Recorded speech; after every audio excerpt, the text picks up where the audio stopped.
Kawawa naman kayo, pinipilit kayo ng tatay nyo sa kursong ayaw nyo. Oo nga naman, wala ba kayong sariling desisyon? Ikaw naman, Marco, ano ipagpapatuloy mo pa ba yung pag-engineer mo? Oo nga, wala ba kayong sariling vision? Ipagpatuloy nyo na. Oo nga eh. Hindi ko na nga alam gagawin ko eh. Ba't pa kasi parang pinipilit pa kami ni tatay sa kurso na yun.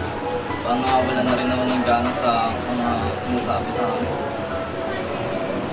Nandiyan pala kayong mga anak.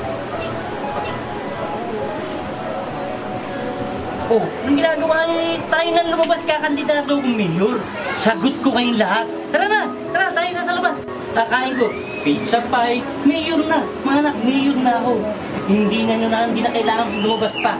Tayo na. Tara, go! Tara, bigas. Marami ito sa akin. Ito, tara. Sagot ko lahat. Sagot ko lahat. Tara, punta tayo dito. Sabay dito niyo sa pizza. Tara. Kahit saan